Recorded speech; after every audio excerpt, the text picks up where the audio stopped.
welcome to the 411 Show. I'm Nadia Salazar, and I'm 15 years old. This show is run by youth, hosted by youth, and aimed to inform the youth.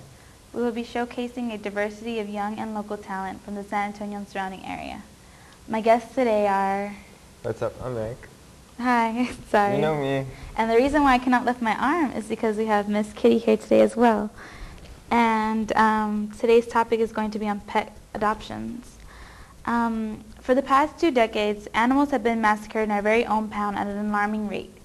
Yet very few San Antonians have little to no knowledge about what really happens once a pet is picked up by the pound.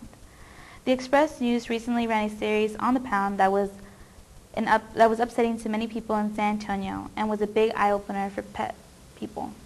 For many stray pets, the reality is that once the dog catcher gets you, it's unlikely you'll come out of there alive. Yet many of the cities have a far less amount of animals being killed by the pound. So today we will discuss why the situation is happening and what we as youth can do to help.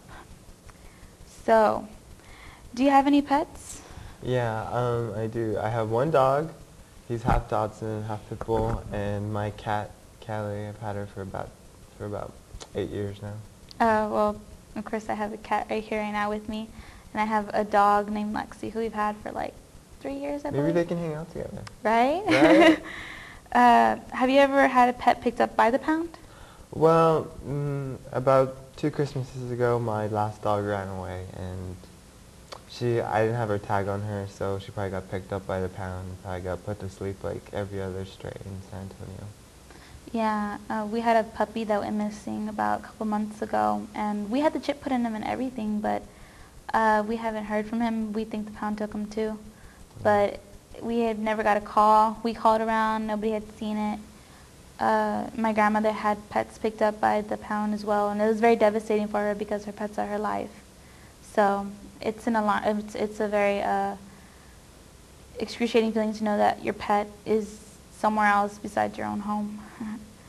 Okay, well, to give you an idea on how the dog pound works, they begin their day by driving around a certain part of town for 60 to 70 miles, with metal cages hunting for stray dogs and cats and issuing warnings to people who have loose animals, as well as picking up unwanted pets whose owners call in for them to get collected.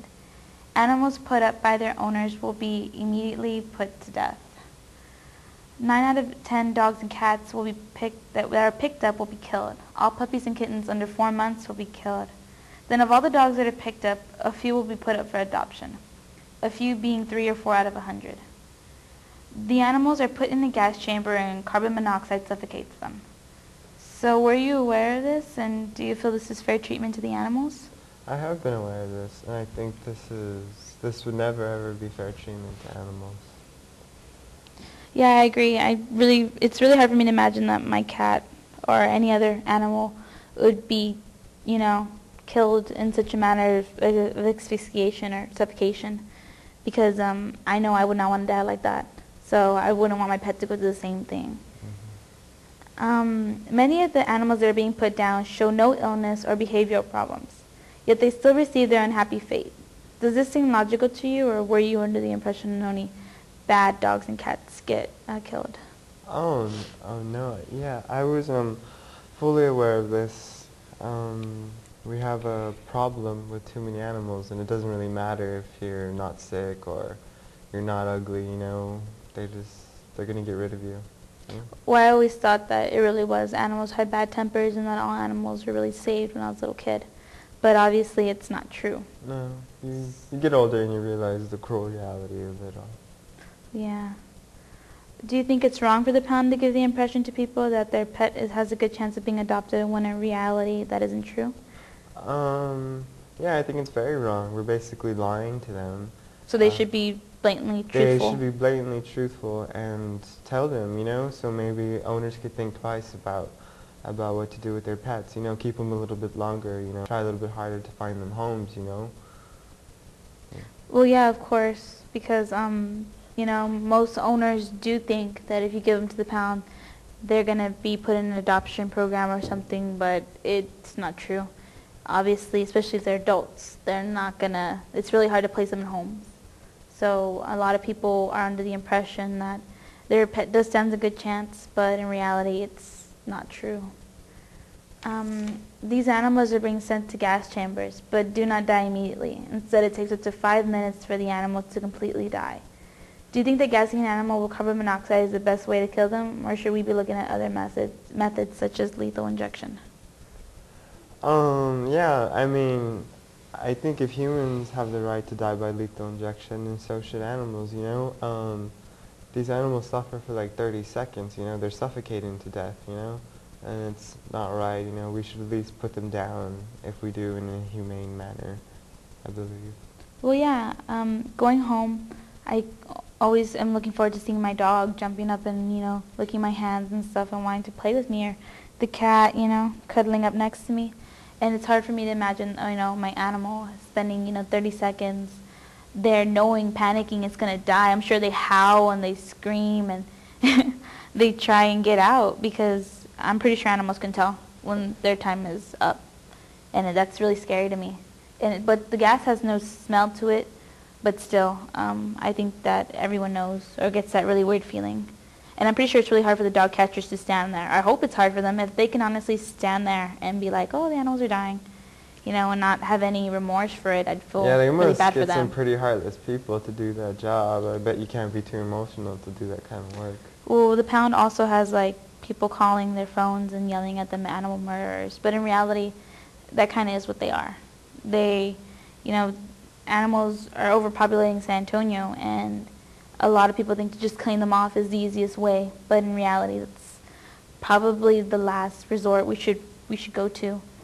I've also seen pictures in the paper where they just threw them in the dump. You know, that was sickening. To think that a pet could just be thrown out like they were nothing. You know, those animals are often used to help blind people and, you know, go to the hospitals and visit people to make them feel better, you know. And a lot of kids get very attached, or most adults have very happy memories of their pets when they were younger. Whether it's a fish or a bird or a key cat or a dog or something, or a hamster, you know. But it's hard to think that you could just like toss them somewhere, you know, mixed with your wrappers and, you know, cups and stuff that you don't want anymore. That's what a lot of people think animals are. They really have no regard for them, you know. Well, if you can't take care of them, I don't think you should have one. So, I mean, if, you know, if Miss Kitty here can't have the attention Miss Kitty needs, you shouldn't own Miss Kitty. Right. Because she deserves a lot of loving, and as do all pets. And sending them to the pound or having them picked up, I'm sure they're scared and they want someone to take them home. I would. Just look at her. She's precious. She's so precious. And so you never know. Just taking home a pet, you could end up with a lifelong friend, or maybe even an animal that's going to save you. You always hear those like miracle pet stuff, and about those people who never thought their pets would actually, you know, alarm them. If someone's, you know, if someone breaks in, your dog could bark, or, you know, something that could change your life, or just something as simple as having a friend. That's what they are.